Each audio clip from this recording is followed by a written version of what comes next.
कभी भारत का करीबी और सबसे भरोसेमंद साथी रहा, बांग्लादेश आज अपने ही पुराने दोस्त के खिलाफ कट्टर दुश्मन बनने की ओर बढ़ता दिखाई दे रहा है।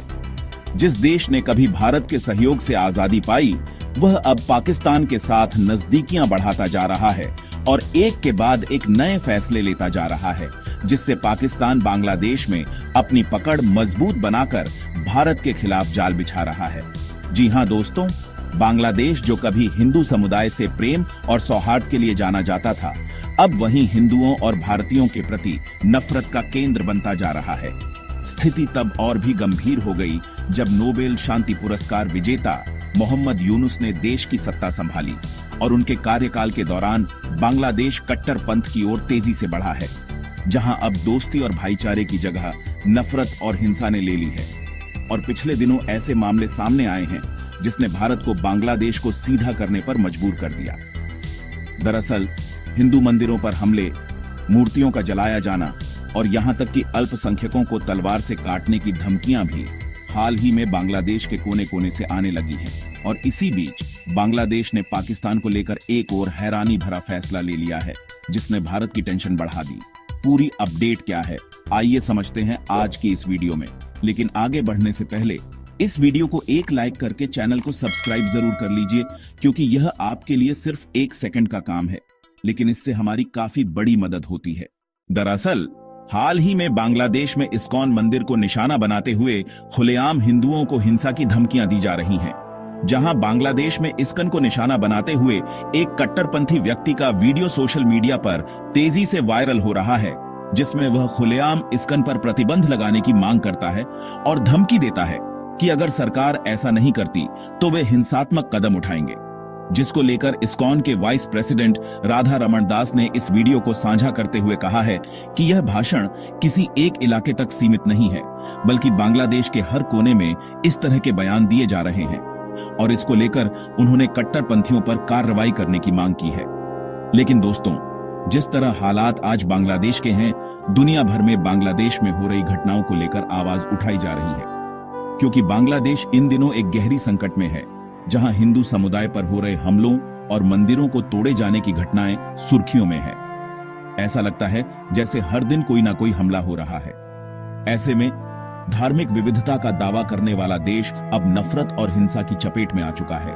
और अब बांग्लादेश की घटनाओं पर भारत के मुस्लिम उलेमाओं ने भी अपनी कड़ी प्रतिक्रिया दी है, जहां मुंबई की मशहूर हांडी वाली मस्जिद में इस मुद्दे पर एक आपात बैठक बुलाई गई, जिसमें मुस्लिम उलेमाओं ने बांग्लादेश में हो रहे हिंदुओं पर हमलों की कड़ी निंदा की।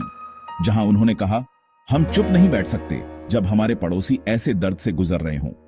बांग्लादेश में हिंदुओं पर हो रहे ये हमले न सिर्फ उनके अधिकारों का उल्लंघन है, बल्कि यह हमारी साझा मानवता पर हमला है।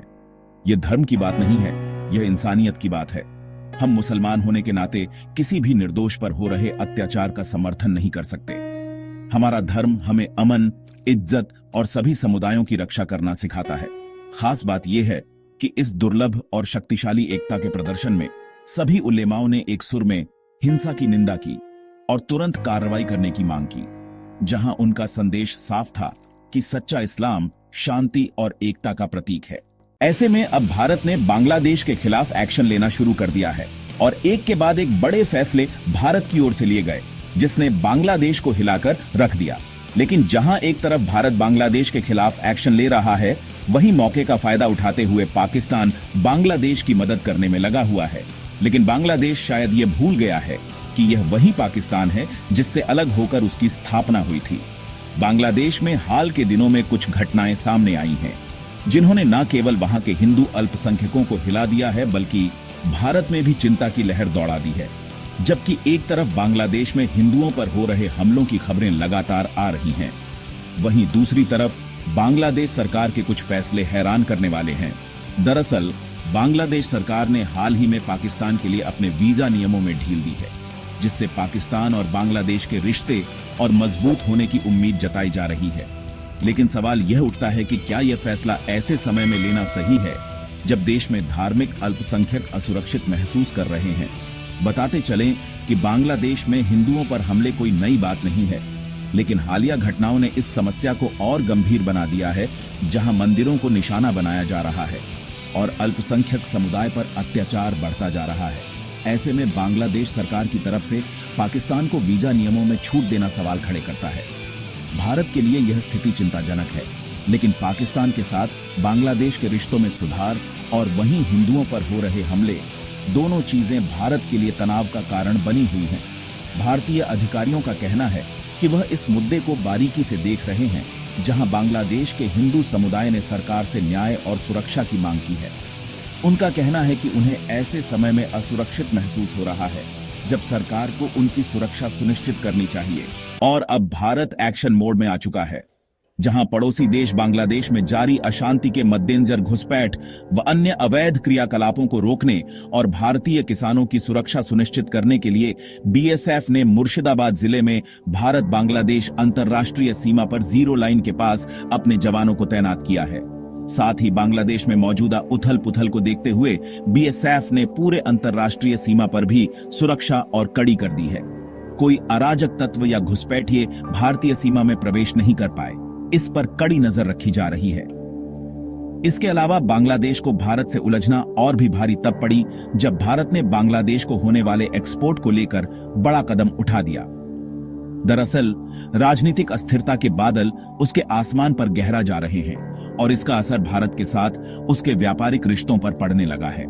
उन चमकते रत्नों और आभूषणों की दुनिया, जो कभी दो देशों के बीच व्यापार की शान हुआ करती थी, अब मंद होती रोशनी में तब्दील हो रही है, क्योंकि भारत के निर्यातकों के लिए अनजान रास्ते खुल रहे हैं, जहां आर्टिफिशियल ज्वेलरी, इंजीनियरिंग उत्पाद और नेल मिल्स की आवाजाही धीमी पड़ गई है। जहां डॉलर की कमी का अंधेरा बांग्लादेशी बैंकों को जकड़े हुए हैं, वे कोशिश तो कर रहे हैं, मगर टका को डॉलर में बदलने की जद्दोजहद में फंस गए हैं और भारतीय निर्यातकों को उनके भुगतान में रहस्यमय देरी हो रही है।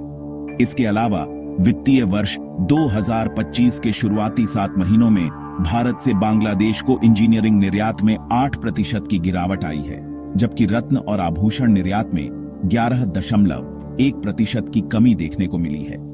लेकिन हाल ही में जिस तरह के फैसले बांग्लादेश में लिए जा रहे हैं, उससे भारत ने भी कड़े कदम उठाने शुरू कर दिए हैं और हाल ही में अब मामला विदेश मंत्रालय तक पहुंच चुका है। आप सभी बेहतर जानते हैं, जब मामला हमारे विदेश मंत्री जयशंकर तक पहुंचता है तो वह क्या करते हैं। उन्होंने श्रीलंका को सीधा किया, मालदीव को सीधा किया और यहां तक कि चीन भी भारत के आगे झुकने पर मजबूर हो चुका है। और अब बारी है बांग्लादेश की। अब देखना यह होगा क्या विदेश मंत्रालय बांग्लादेश को ठीक कर पाएगा या नहीं। वैसे आपको क्या लगता है, क्या बांग्लादेश भी चीन और मालदीव की तरह ही भारत के आगे झुकने पर मजबूर होगा या नहीं? कमेंट बॉक्स में अपनी राय जरूर दें और भारत से जुड़ी इसी तरह की अपडेट पाने के लिए इस वीडियो को लाइक करके अपने खास दोस्तों के साथ शेयर जरूर करें, ताकि उन्हें भी यह जानकारी मिल सके। इसी तरह और भी इंफॉर्मेशन को सब्सक्राइब करके बेल आइकन को ऑल पर जरूर सिलेक्ट करें।